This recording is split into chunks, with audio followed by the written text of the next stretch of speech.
welcome to everybody, whether you're watching live or if you're watching the recording.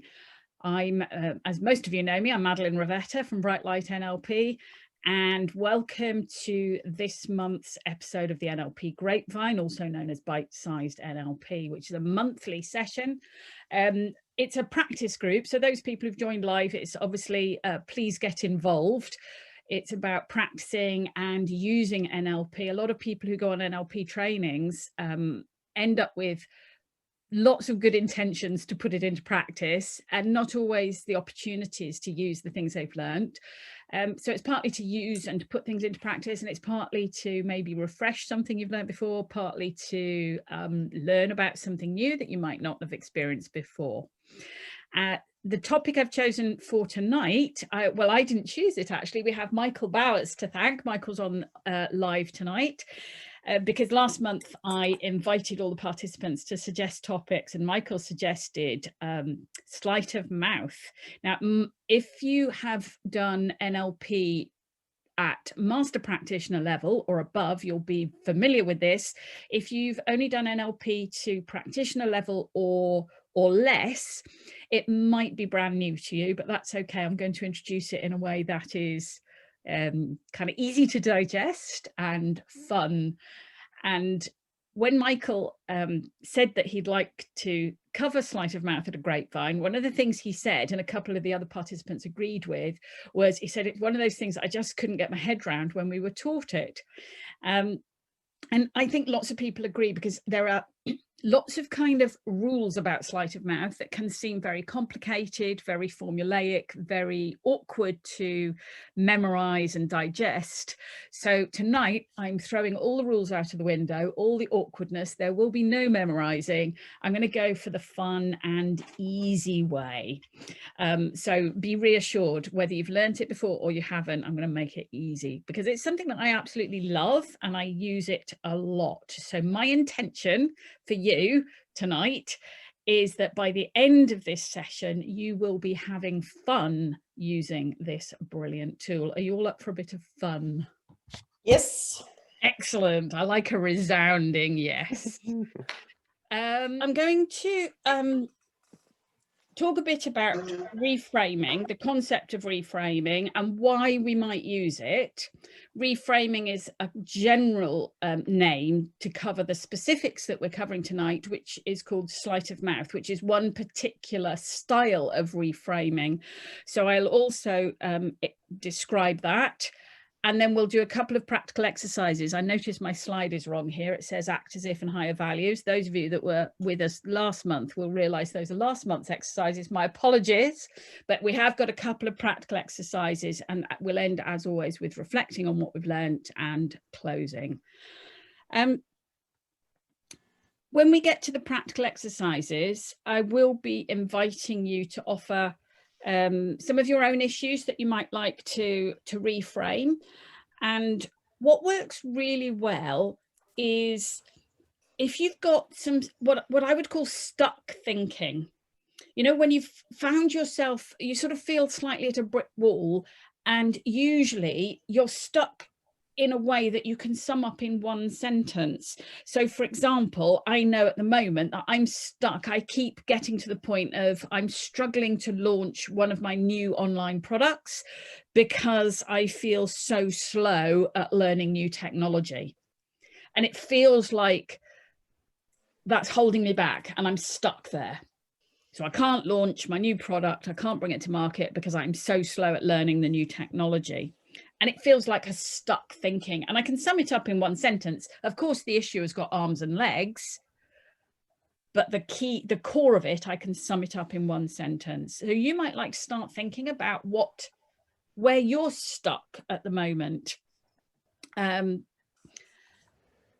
And then what I'll do is I'll outline a really quick and easy way of coming up with resourceful reframes. A reframe enables you to think differently about something where you're stuck. One of the reasons we get stuck is because we think in the same way over and over again. And that's what keeps us stuck. So a reframe helps us to think about it differently. And as soon as you start thinking about it differently, then you can start finding more resources, solutions, ways around it, and so on. So I'm just going to put the idea of sleight of mouth and reframing into context. Reframing is best summed up with this quote, which is probably very familiar to you all. When you change the way that you look at things, the things you look at will change. Now, Max Planck, who said that, he was actually the person who originally said it. You'll often see it quoted as being Wayne Dyer or Eckhart Tolle, but it was actually Max Planck who first said this. He's most famous for being the originator of quantum theory, including his discovery that the very act of observing an experiment can change that experiment's results. And that's actually where this quote came from. And when we reframe an issue or a problem of our own, it's kind of a similar thing. We are, by observing it, we're actually changing it. And that's also why we call this technique and related techniques quantum linguistics, because it comes from quantum theory. Now, I'm going to give you a really specific illustration of reframing, just to refresh. If it's something you've heard of before, this will be a nice way to look at it. If you've never heard of it before, then this will be an introduction for you. I'm going to do a really practical one. I'd like you to look at this painting that's on the screen now and just instantly notice your first reactions to it, how you feel about it. I'm going to invite you, if you're live, to pop a few words that describe your reaction to that painting. Pop them into the chat box for everyone to share. If you're watching the recording, you might like to just jot down your first reaction to this picture. What do you think about it? Do you like it? Would you have it on your wall? Some interesting comments like muted colours. I like it, but I wouldn't have it on my wall. One comment, what is it? Yeah. So first of all, what I'm going to do is I'm going to offer a reframe for this picture, and I'm going to reframe the context of the picture for you. So you've looked at the picture in isolation. Let me tell you a bit about the context and notice if it changes the way that you feel about it. So what if I tell you, well, somebody's commented, I would reframe it literally. Exactly. So one person, what if I told you that the man who painted it was a very gifted amateur artist? He painted this picture when he was 80 years of age, very late, just 2 years before he died. And by the time he painted this picture, he was completely blind in one eye and partially sighted in the other eye due to cataracts. Okay, notice if it's changing the way you think about this picture. And then if I add to that context that the man who painted it was actually my grandfather and he left me this picture in my will, what do you notice? What has changed about the way you think about this picture?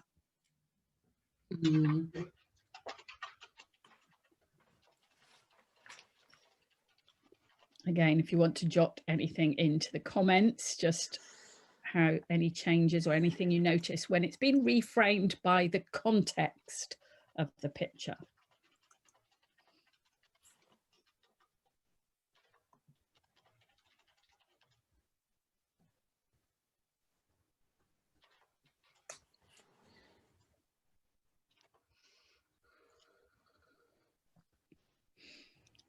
Yeah, great. So some observations there. It has a deeper meaning. When you think that the person painting it was losing their sight, that explains why it might be looking a hazy looking picture. Yeah, it reminds one person of Monet and also the feeling of the family connection. Yeah, super. It is like a Monet. It does, doesn't it, Helen? Yeah. So that had cataracts, that's why I thought of that. Yes, that's right. So that's an example of what we call context reframing. The painting hasn't changed at all, just your awareness of things around it has changed. The other kind of reframe is called content reframe. If you look at that and what it's a picture of, I know one or two of you have seen this picture before on my wall at home, so they probably already know what I'm going to say. But those of you who've not seen this picture before, what is it a picture of? Michael earlier on said it looks like a place he went for a walk earlier on today. Probably most of you, it looks, maybe the thing you notice is trees. I think that's probably what stands out the most. And then if you look closer to it, some of you will notice water and reflections. But basically, it's a picture of a landscape, clearly. So I'm going to reframe the content, and I'm going to tell you that to me, in my eyes, this is not a picture of a landscape at all. This is, oh, someone said it looks like the River Almond. Yeah, it really does. This is not a landscape in my eyes at all. This is a portrait of me and my dog. I'm going to zoom in and show you a little bit more closely. Look at this little area here. Do you see 4 tiny figures? 1, 2, 3, 4, and a brown blob. Well, these are 4 of the painter's granddaughters, and the one in the dark blue on the right is actually me, and the little splash of brown is my dog when I was very little. So I've now reframed the content of the picture. I've given that a new meaning. So what do you notice now? How do you feel differently about the picture now that you know more about it and you're looking at it differently? If I go back to the full picture, do you actually look at the full picture differently? Yeah.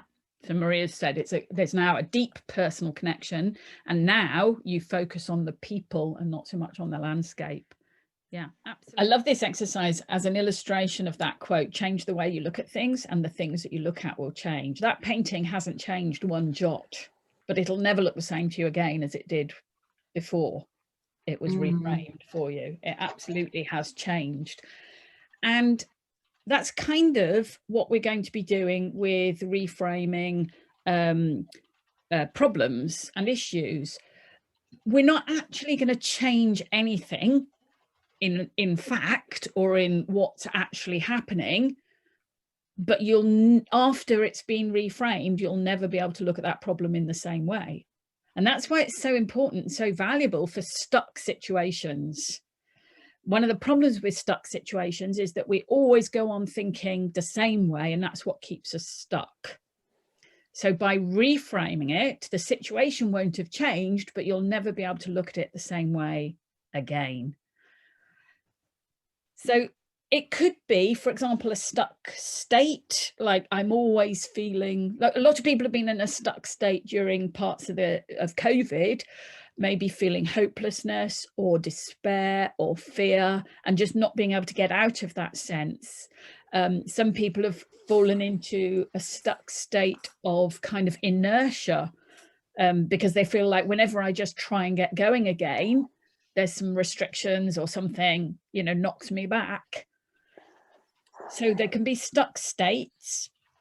There can be stuck beliefs, a bit like my example. It's clearly a belief that I'm slow at picking up new technology, and that's keeping me stuck because I'm using it almost like an excuse. There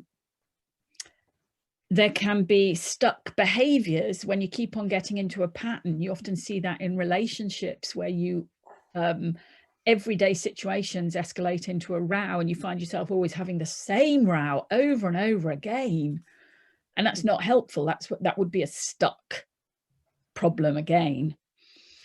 And you'll notice if you've got any stuck states, stuck beliefs, stuck behaviors, stuck thinking, if you put it into one sentence, it's nearly always got 2 parts to it: the cause that you're attributing to the stuckness and the effect.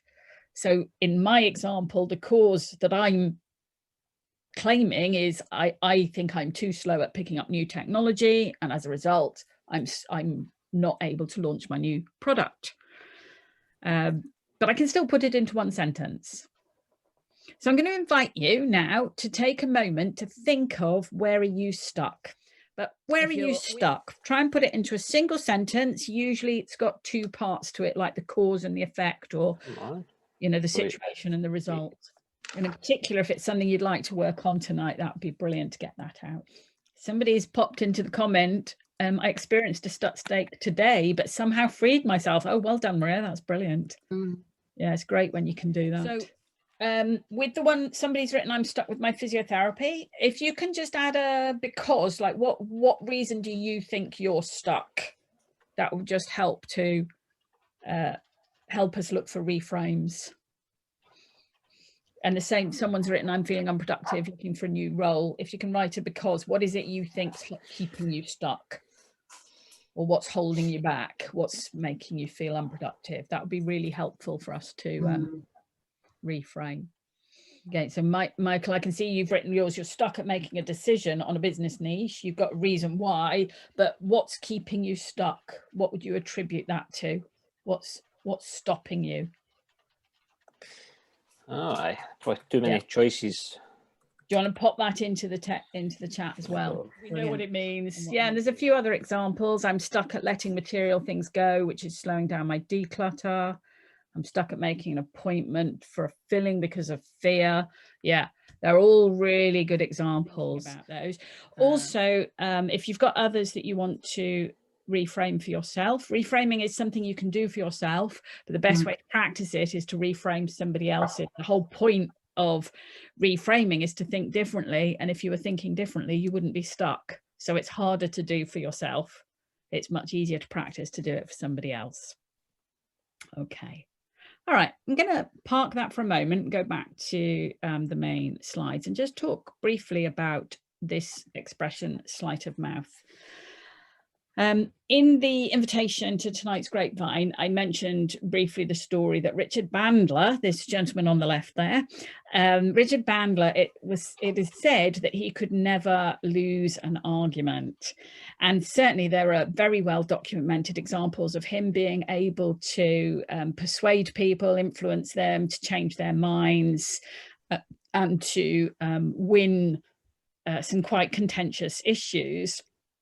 Robert Dilts, the gentleman on the right there, one of the early NLPers, chose to model Richard Bandler's amazing ability with language, and especially to influence people to change their thinking. And Robert Dilts also modeled quite a few other expert communicators who had a similar ability.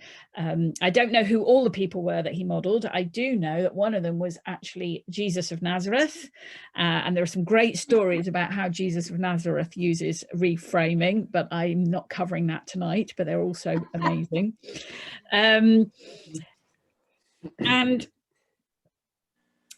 what Richard Bandler and Jesus of Nazareth and other experts were able to do was to, in particular, was to overcome objections just using the power of language patterns. And Robert Dilts identified what those language patterns were that they were using. And it was him that decided to call it sleight of mouth. The expression is because he compared it to magic. And magicians are said to do sleight of hand when the things they do are so clever with their hands that you don't see how they did it. So sleight of mouth is the things they're doing with their language is so clever that you don't see how they did it.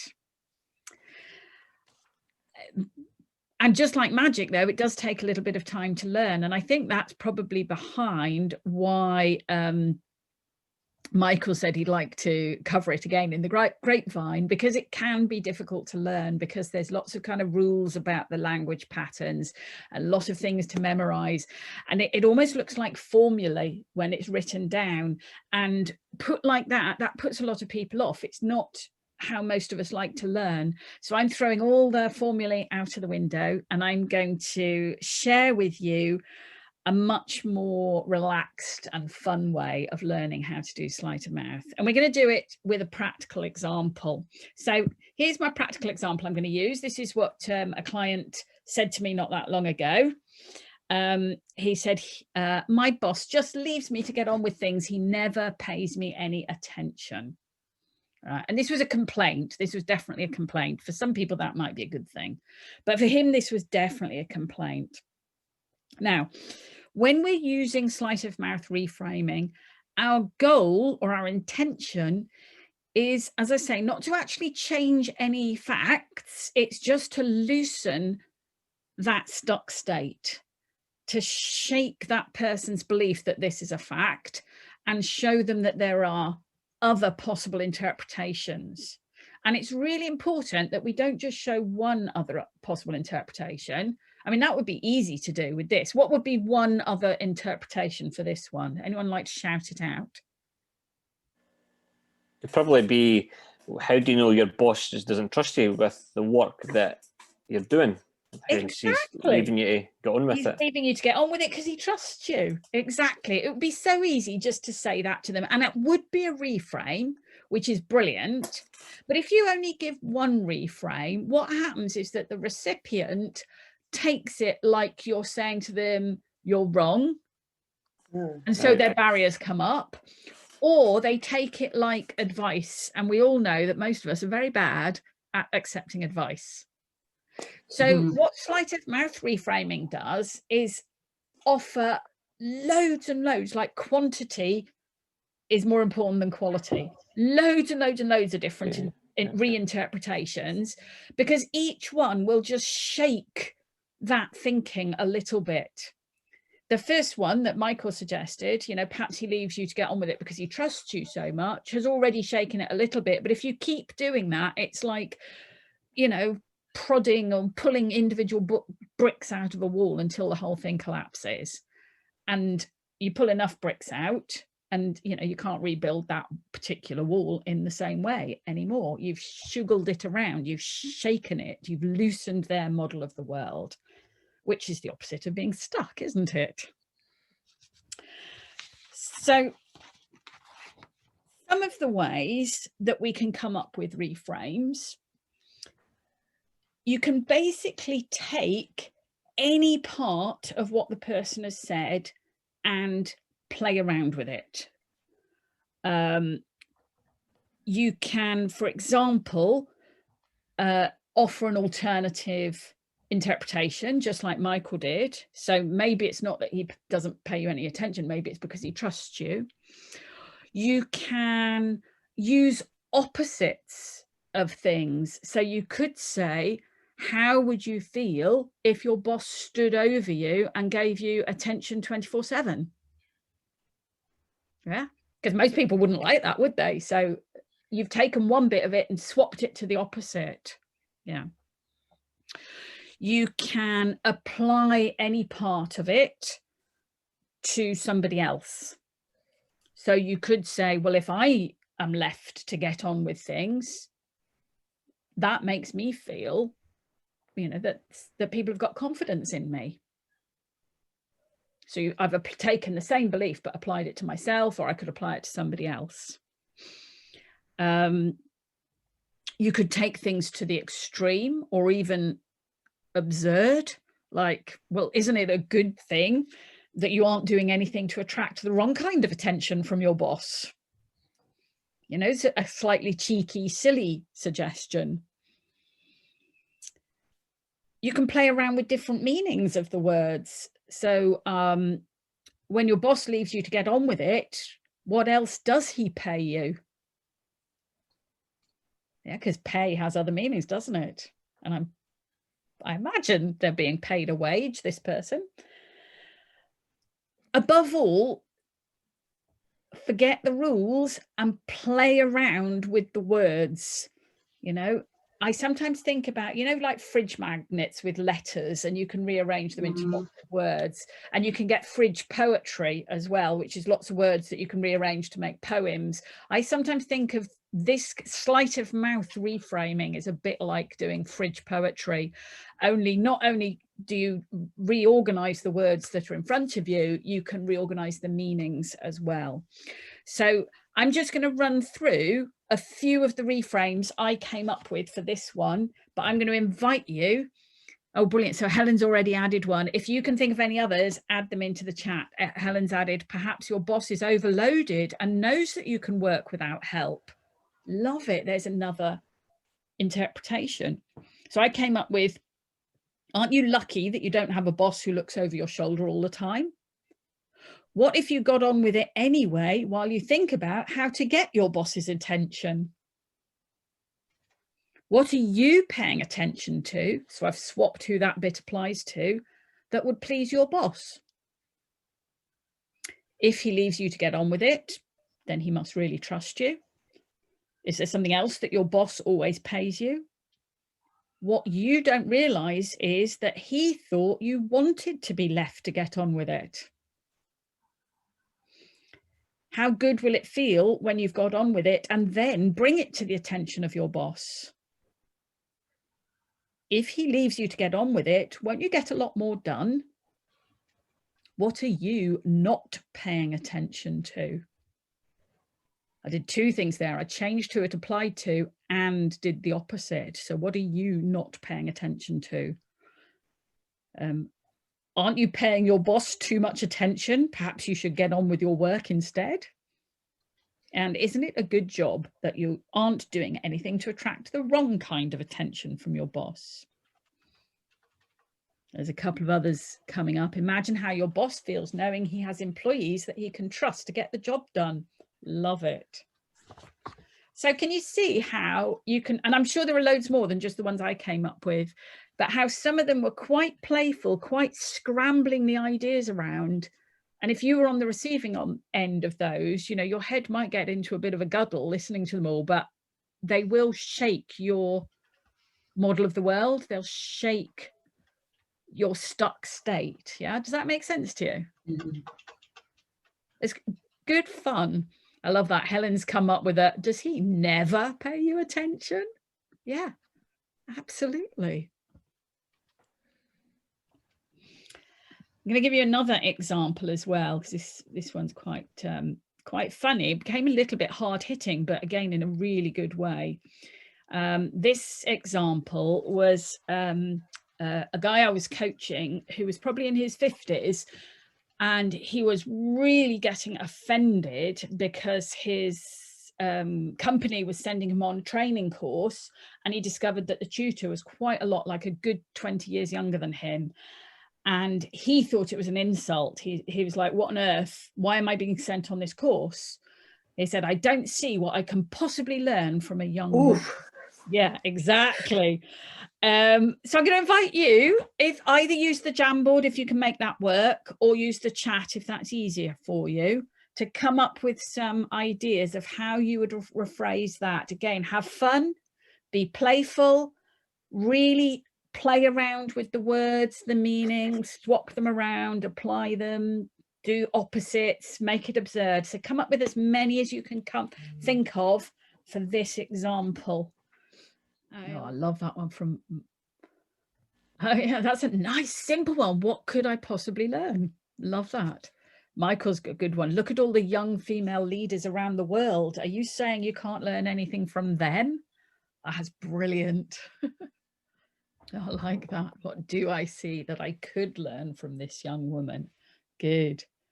That whoever wrote that one did a clever thing. So it says, I don't see, just take the opposite. What do you see? Well done. Nice. Look at all the creativity young people have as well. Yeah. Some great examples popping up. I like that. What if there weren't any young women to learn from? That would be a problem, wouldn't it? Do you not think it'd be interesting to hear the views of a younger person with different life experiences? Great. Young people can help you with the latest trends, where if you've been in a job too long, you might not be able to see the woods for the trees. Again, using the words differently. You'll get a fresh view of the world, definitely. Oh, brilliant. You guys are getting the hang of this. Got some great examples. Okay. Once you get started, you find it easier and easier. There are more things you can come up with. So if you're happy, I'm going to invite you to just listen to the ones I use. And again, I'm not saying they're right or wrong. I'm just telling you what I actually used with this gentleman. And also to give you another good bit of advice. When you're offering somebody lots of reframes, a really good way to do it, and this is how we're going to do it in the practice in a minute, is to ask them to say the statement, the problem statement again, to bring it into the front of mind. And then just invite them to sit back and listen while you play around with it for a while. And all you do is give them all the reframes one after the other. But it does help if you've sorted them out. What I would say, from the start with the gentlest and move up and end with the most provocative. Okay, that's a good sequence, because you start with high rapport and you keep that rapport going, and it becomes more gentle, ribbing, fun, playful. Whereas if you start with the most hard hitting, you can really take somebody aback before they're ready for it. But if you start with the most gentle and work up, you can get some really good results. So it wasn't too many that I offered this gentleman, but I just would invite you to listen to them. Imagine what it would be like if you had said this and you were receiving it. So he said, I don't see what I can possibly learn from a young woman. So I said, what do you see that you can learn? What could you learn if she was an old man? How is it possible that you have ever learned anything in the past? Now, in real life, when that happened, Colin started to squirm in his seat a little bit. How old does she have to be for you to learn from her? What possibility to learn can a young woman give you? How old were you when you stopped being able to learn from a young woman? He started kind of grimacing at that point. What has she learned already that you possibly need to learn now? At which point he kind of did a sharp intake of breath. And at the last one, he just started laughing. I said, and has there ever been a time when you have learned from a young woman? And it actually ended. My client said to me, stop, look, I'm just being silly. She's the best in her field, and I'm really lucky to be on her course, and I don't even know what the problem was. And his thinking shifted. He realized it was a stuck thinking, and he could never go back to thinking about the issue the same way again. And it took 5-10 minutes. So that's a lovely illustration, I think, of sleight of mouth. So for our practice tonight, I'm going to, let's go back, sorry, I'll stick on this one. I'm going to invite you, I'd like ideally 2 volunteers who would like their statement reframed and would be willing for us to do it as a group. So who would like to volunteer? Reframed? You will get a chance to reframe somebody else's, even if you volunteer to have yours reframed. Yeah, so go on, be brave. Yeah, well done, Helen. Helen's willing, Michael's willing. Brilliant. So the person whose issue it is won't be in the group at the time, but what we'll do when we come back as a big group, you'll then just read your reframes back to the person who said them, and we'll just notice what it's like to be on the receiving end and on the giving end. So it'll be good fun. Are you all clear what you're going to do? So you're going to have about 15 minutes to brainstorm in your group as many different reframes as you can. One little bit of advice: if 2 of you come up with something that's very similar but not quite, add them both in. Sometimes even one word makes a difference. So even if you think you're saying the same thing in a different way, that's 2 different reframes. Okay, so you're after quantity. And after 15 minutes, I'll send you a message into your breakout rooms, and just spend the last 2 or 3 minutes sorting them from the most gentle to the working up to the most provocative. Okay, it's not an exact science when you sort it. Don't get too hung up about it, but you'll get an idea which ones are more gentle, which ones are more provocative.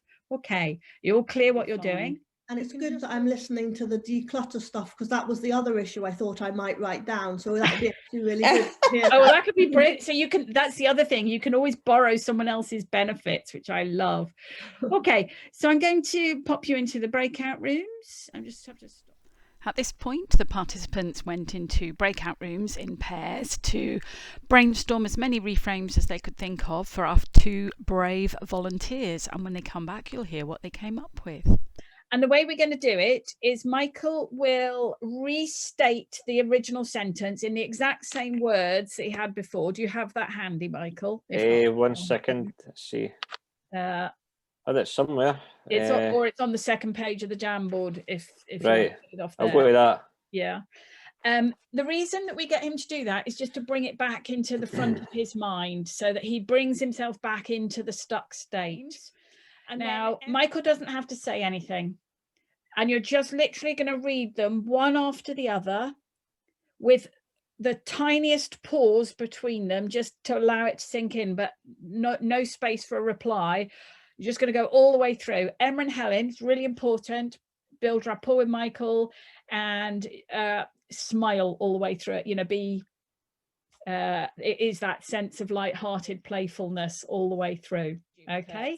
And then at the end, we'll simply ask Michael, what does he notice now? Or, you know, how does he feel about his state now? Okay. So. Hi, Michael. How are you today? Very well, Helen. How's yourself? Good. I'm absolutely fine. I believe you've got something that you're a little stuck with. Would you like to let us know what it is? Yep. Stuck on making a decision on how to niche my business. There are too many choices. Okay. Do you feel more comfortable with any of the options in particular? Go on.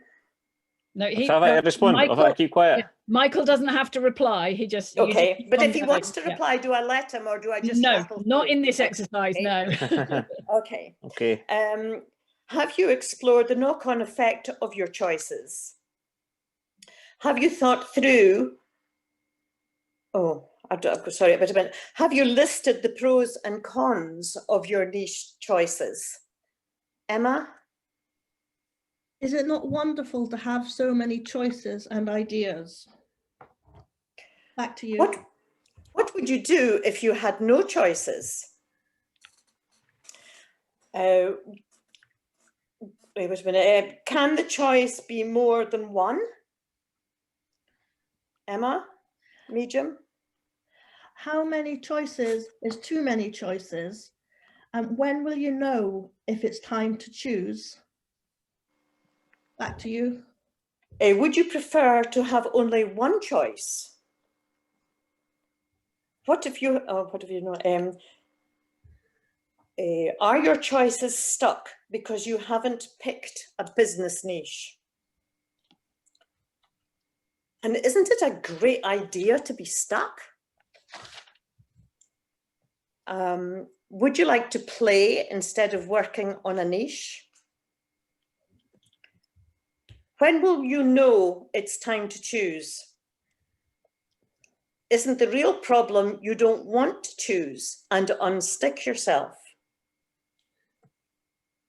Haven't you made a great choice by being stuck?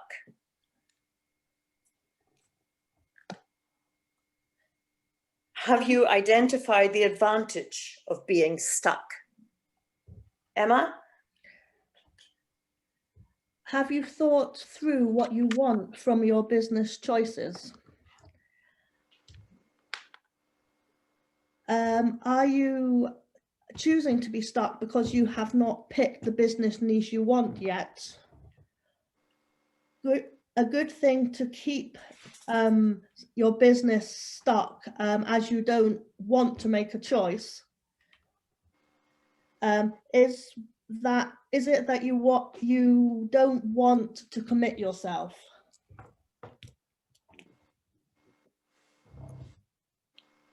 I think that's it. Yeah. Oh, so what are you noticing, Michael? There was a couple of them I just said, oh, you know, and one towards the end there is the reason you're stuck is because you haven't chosen a niche, and the reason isn't going forward is because you haven't chosen a specific niche. That one there sort of hit the button on that. There's a couple at the very beginnings. If you weighed up the pros and cons of each individual niche, and there's another one before that as well. I knew the ones, because when I write them down was, oh wait, I can't remember what that was before you, because you jump onto which the other ones. But there was some there that is definitely food for thought. You can watch the recording back and then you'll get all of them again. That would be a good idea. Yeah, Aye. definitely. It's really interesting in kind of real life. Sometimes people are tempted. They'll say, stop, I want to write that one down. But of course, that's still only gone a little way of loosening their model of the world. That's why I really encourage you go all the way through. And quite often they'll do what Michael did and say, well, I can't remember that earlier one. But of course not, because your thinking has changed. And we sort of like, yes, you can, of course, watch the recording and that would be great. But in a way, we don't want him to go back to his old stuck thinking. But he, just like the picture, you'll never be able to look at the problem the same way again. Never. Once it's been reframed, you can't ever unsee what you've seen, kind of thing. So we've changed nothing, but Michael will never think the same about it. And he's got stuff to take away. So just rattling through the thoughts like that without going back and exploring them, that's what shifts. It starts the shift. Obviously, if you're doing a coaching session, then it can be a really great place to start and then lead on in the coaching, let the person unpack what's arisen for them. And then you would do a bit more exploration. Right. Yeah, so it can lead on to other things, or they might go, well, oh, it's clear now, and then you'll move into a well-formed outcome or something. So you can obviously move on and do more unpacking, but it's a great place to start. And even just on its own, the shift is already happening. Right. We saw that when I showed you that picture, you know, just a little bit of reframing, you will literally never look at that the same way again. You can't unknow what you now know. And reframing always works that way. Brilliant. Well done. Thanks very much, Michael, as well. So I'm now going to invite Helen to the hot seat. Again, if you've got the ability to pin a video, I'm going to invite you to pin Helen's video. You will, if you've pinned Michael's, you'll need to unpin it or remove pin. Okay, Helen. How's your day been? Been good? Good, yes. Excellent, yes. Long walk in Dalmeny Estate today, lovely. Ah, nice. Here we go. I'm just loading up. I did have the page loaded up. Here we go. Right. So again, I want you to start from the beginning and tell me, if you have it there, what the issue was, or something that you want to reframe. Well, Michael, I'm stuck at letting material things of monetary value or emotional or sentimental value go, which is slowing down my declutter. I'm opening boxes of years ago and I can't get rid of emotional and monetary value things that are of no use to me now. Right, okay. So we're going to go through it from what we've written down for the start, starting from soft all the way medium, then hard. Wouldn't it be good to keep your sentimental and monetary items if it has value? You says you need to declutter, and what if you could put the clutter in a box? Is it really clutter if it's sentimental? What would it do for you letting go? Who says you need to let go? Can you not rearrange the items rather than declutter? How do you know one day that clutter will be worth millions? Why do you need to speed up your declutter? What does sentiment mean to you? One man's clutter is another's treasure. What would you be doing if you didn't declutter? Letting go of what? I cannot read that. What does that say? Is it drama or what? What does that say, Maria? Is it drama or lira? Is it drachma or lira? Right. Monetary value, yeah. Yeah. Yeah. Bury it all in the back garden. Who could you swap it with? Give declutter a metaphor. What colour, shape, texture does it have? What if you didn't think of your items as sentimental? How would that help the process? Why do you need to speed up your declutter? Who says you need to declutter? What if you could declutter items that weren't sentimental or monetary? How then would you feel? What if you don't want to let go of material things? What if you weren't stuck? How would that feel? The clutter could be worth millions one day and you could go live in the Maldives for the rest of your life.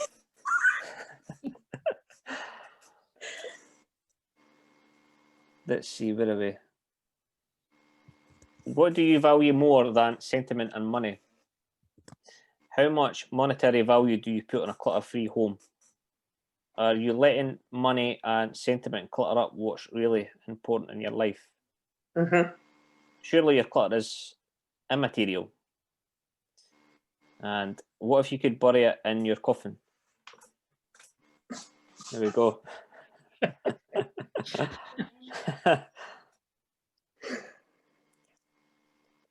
And what do you notice now, Helen? The first few were almost telling me not to get rid of this stuff. And I need to my kids don't want it. I've no room for it. The last part was, as it went down the list, it got, is it stopping you from getting on with it? Yes, it is. Stopping me from, well, I'm having to open the boxes to work out what I'm going to keep and what I'm not going to keep, but there's too much stuff being kept. So that was quite helpful to know that it's getting in the way of what I want to do with my life. What's the hurry? I might die. I don't want my kids to have to clear all this out. Yeah, that was very, it's just a different perspective, isn't it? Well done. And I love, did you see, saw the state changes all the way through? There was a few that hit home. There was one about... is it getting in the way of my life? Yeah, and there was another one as well about, is sentiment and monetary value hiding what's really important? Something like that. Was one, yeah. There was a few, but there was a few others that she probably laughed at that last one as well, which was great. Well done. Fantastic. Thank you. Good. Okay, we're actually running a wee bit over time. My apologies for that. So I'll just begin to bring the evening to a close. Oops, I'll attempt There's to. a quote, I think it's from William Morris, and he says, if it's not beautiful or useful, get rid of it, basically. Yeah. That's right. Have nothing in your home that you do not know to be useful or believe to be useful. Believe to be beautiful. That's right. Yeah, that's right. Okay. Madeline? Yes. Sorry, I was just going to say, if you're doing this on your own, you write down the problem statement and you then just write a list of all the sort of options. And then how do you play it if it's just yourself? Yeah, when you're doing it for yourself, as I said, that's kind of one of the harder things, because if you've got stuck thinking, I mean, that's the whole problem. So coming up with reframes. Yeah. But what I would do is actually almost exactly the same thing. I would typically write out the words in a single statement, and I'd write it down rather than try and do it in my head. And I would then write down as many reframes as I can. And actually, if you're doing it on your own, you can become even more kind of provocative and humorous, and just keep, I would almost, scrub out the original statement when I finished and just keep looking at the list of reframes. You can even add to it constantly add to it, go back and go, well, what else? And that works quite well. But I would say, I'm sure some people find it easier to do it on their own. Personally, I find it a lot easier to do it with the help of someone else. Another way to do it is just to get a friend to brainstorm with you on your thing. So I don't know, when you were working in pairs, I don't know how much you work, brainstormed together, or whether you just came up with things on your own, but it does help. We did. Ideas around with someone else who's, who can prod you a little bit. And that can it can be fun. My friend, Karen and I will do that sometimes, where we just give each other like 10 minutes on something of mine and 10 minutes on something of hers. And it's quite a nice thing to do. Okay, let's just close with a bit of really good, because I've stalled on my tidying. It was what I meant to do in lockdown, and I've done some of it, so that was really good to hear as well. Oh, good. Oh, good. I love that. I sort of call it Yeah. borrowing benefits, and it can be really helpful if you hear somebody else's reframe, but it actually gives you something to, yeah. Then listen to it on replay and think about it. Yeah, that would be good. And just as if you're receiving it, that would be really good. Yeah. Okay. Anything else that you've taken away from tonight or really enjoyed? I've enjoyed meeting new people. Good. Always fun. Yeah. No, just I enjoyed the Jamboard thing and doing that collaboratively. That was quite good fun. And once we started to loosen up a bit, that made it quite fun actually. So I kind of quite like that. It's nice, isn't it? It's a lovely way of collaborating. Yeah. Trying to really make this a collaborative practice group, and people who are watching the replay on their own typically won't get that benefit. But what I will do is I'll share some of the Jamboard, you know, on the video so that people can see what got produced, which will be fun. No, it's good. It's been really good. It's been a good refresher. And I just been realised it's been great to do this again, and so I just need to keep practicing, like make things up. Well, Michael, brainstorm as many as I can. Yes. I'm expecting you to round to my garage tomorrow morning, seeing as you've got all the answers. Well, it's quite good just to sort of check in with each other and to sort of like test it out. Yeah, you know? Definitely. And if anybody's up for like practicing like during the month, I'm more than happy to do so. Yeah, great. Okay, up for that. Excellent. Fantastic. If you want to get in touch with each other, if you've not already exchanged details, I think you're all friends with me on Facebook. So if you just ask me, I can put you in touch with people. I can probably do it that way if you like. Great.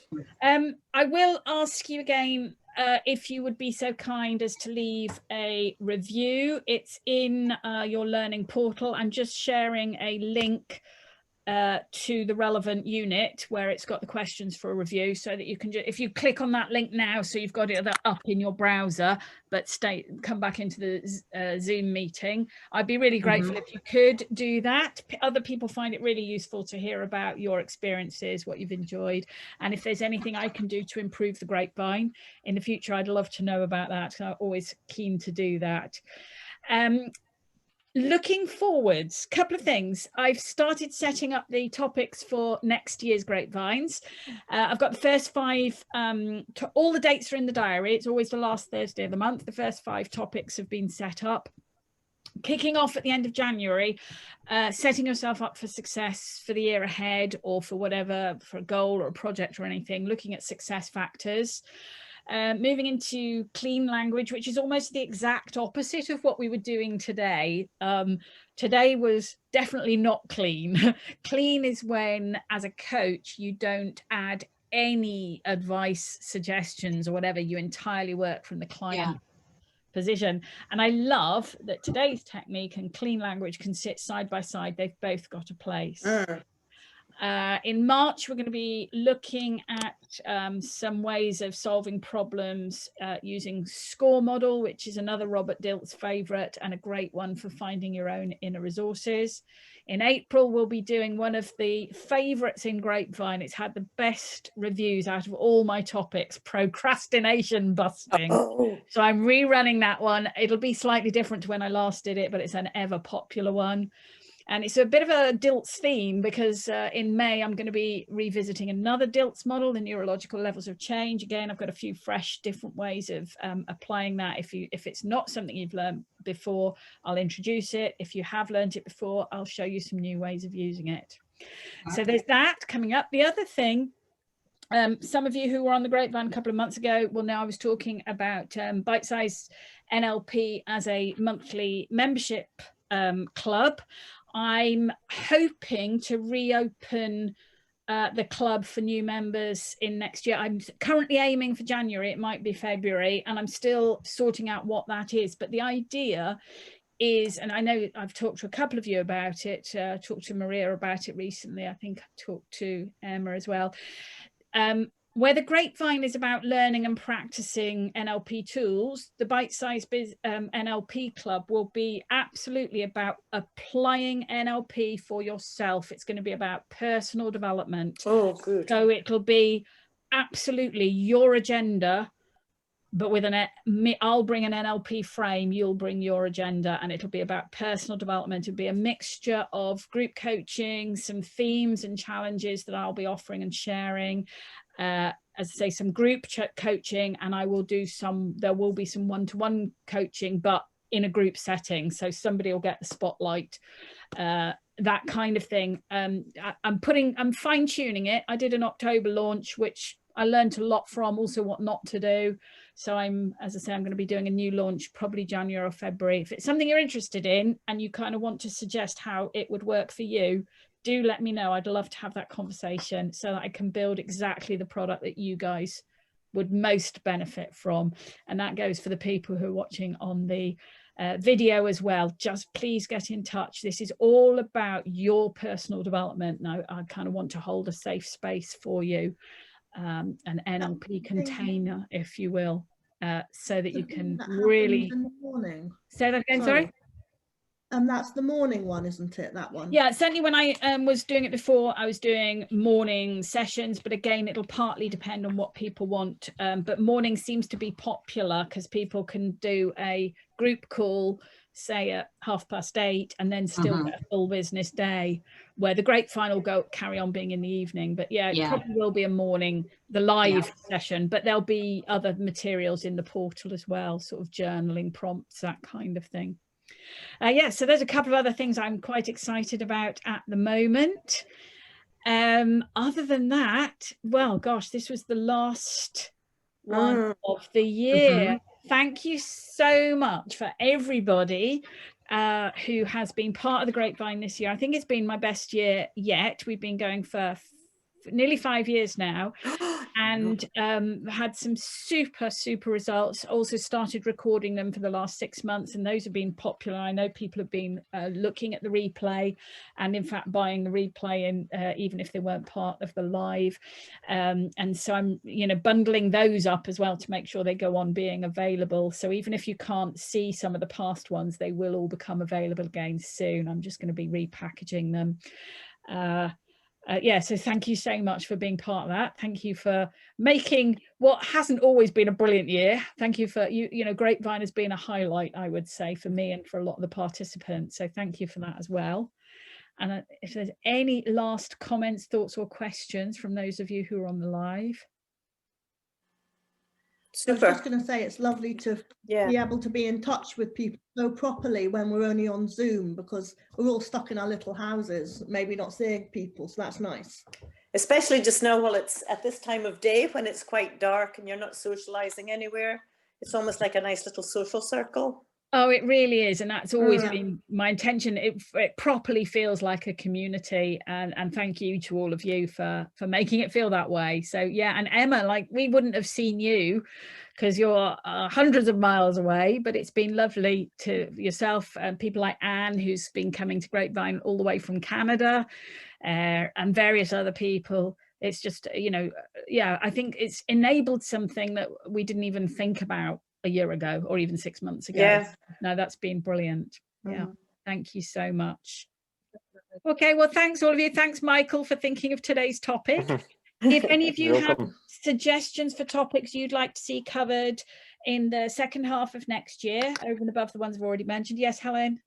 Hypnotic language. Hypnotic language. Oh, that's great fun. Yeah, we'll do something brilliant. I'll pop that on the list. We'll do some hypnotic language. I seem to remember that Maria and Gordon led a Grapevine on hypnotic language a couple of years ago, so I might tap into some of their resources. But again, as always, I'll bring a fresh perspective. I never like to repeat exactly the same thing twice. But yeah, and I have another one, timeline therapy. Oh gosh, wow, timeline therapy. Okay, I'll have to give some thought about that. It'll have to be a nugget to fit it in the Grapevine hours, but I'm sure there are some nuggets that we can do rather than the whole thing. I will be doing a masterclass on timeline therapy next year. Will you? It's actually going to be it's a certificated one. It'll lead to a master practitioner of, the version I teach is called memory resolution. So I'm going to be doing that next year for anyone who's at practitioner or above. So if you think you'd like to add memory resolution to your toolkit. Yes, I would be interested in that one. I think you'd love it, Helen. Yeah. I'll be adding that, and as a refresher for anyone who's already, that'll be a weekend masterclass, like a 2 days. As I say, leading to an accreditation. So yeah, that'd be a great one. Yeah. Thanks Good. for that. Good suggestion. Cool. Yeah, Madeline, what's that good for?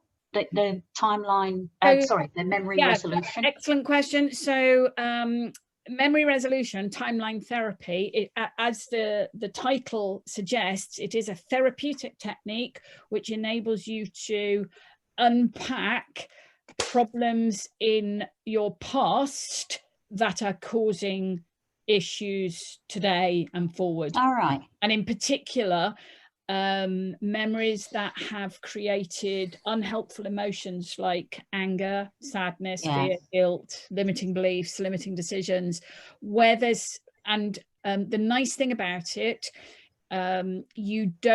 it's not like other forms of therapy where you have to kind of relive trauma. What we do is we heal trauma, we heal past trauma without having to relive it, and we release the potential and the learning in it, and then it's fantastic. So Michael, did you do timeline therapy in your master? I did, we've got a timeline intervention. Timeline intervention, yeah. But it was really good. Yeah, it is. It's incredibly powerful. Yeah. Is this something that you've run online before, or are you hoping to do it in person? I haven't run it online before. Yes, I have. I ran it online a couple of months ago. Yes, I have run it online. Yes. It's a masterclass in my master practitioner, but it also is a standalone qualification as well. So if you're doing master prac, because I know you were thinking about it, Maria and Helena, you're thinking about it, it will be included in your master prac anyway, but it also is a standalone qualification as in timeline therapy. How does the experience translate to doing it online? Oh, brilliant. The people who did it this year just were blown away. They had an amazing experience. Really? I would say this year's master prac, which has all been online, has been phenomenal. It's been just really, really powerful. Yeah. All right. Okay. Yeah.